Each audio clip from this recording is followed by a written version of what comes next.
So you want to make a difference? Yeah. Trust me, you're gonna love it. My first question is, everybody has in their own imagination their images of how Han Solo and Lando began, how Han Solo and Chewbacca meet. Right. Do you think it was necessary, this film? Yes. Or interesting. Necessary? What's necessary? Is another Spider-Man necessary? Yes. Or yes, Batman or something like that. But so I think it's hard to say with entertainment what's necessary, but I definitely think it's valid. The idea for this was born before Disney acquired Lucasfilm, and Kathy Kennedy had just joined the company, and they were talking about continuing the Skywalker saga. But what else? Because by this point, George had done so much with the animation. At that point, he wanted to do a live action series, but the technology wasn't there to do television. They're going to try that now. And the first thing that they agreed on was that a Han Solo movie, because he never carried a movie. He was never central, and yet he's kind of a classic movie hero. And there are a lot of clues as to what his backstory was, but also a lot of mystery.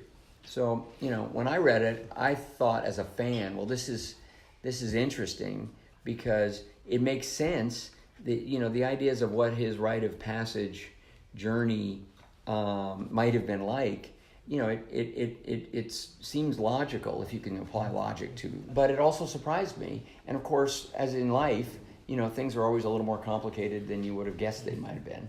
And I thought they did a good job of presenting that in ways that was, entertaining. I mean, it's a good entry point for people who, haven't seen the other movies. But of course, also needed to make the movie so that loyal, dedicated fans. I inherited many of the sort of the big decisions that had been made. This is not a project that I developed. I was able to come in and contribute ideas and get creatively involved, but the big architecture of it was something that I either had to embrace or not.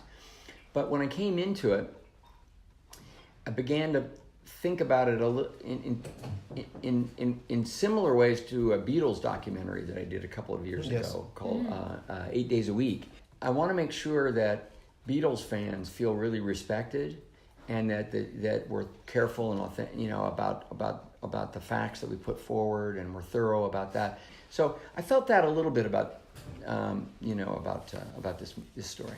In a way, I thought this was sort of just a creative. Of course, I wouldn't have done it if I didn't believe in the story. I didn't like the script, didn't like the cast.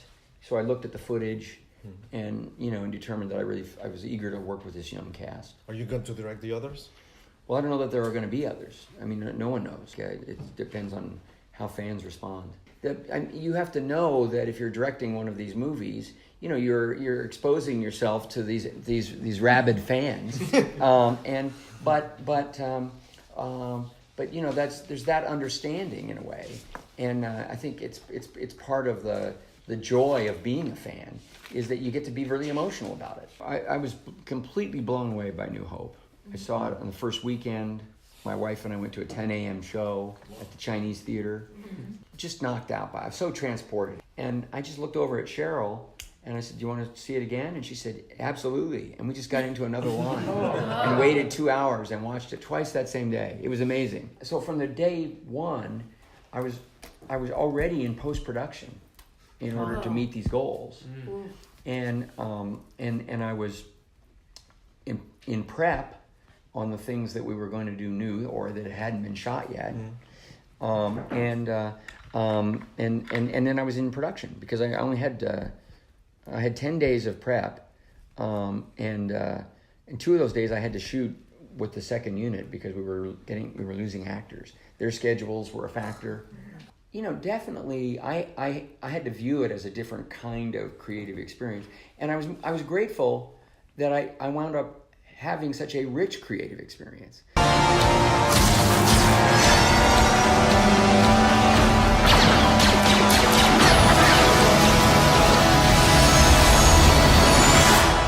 Your name?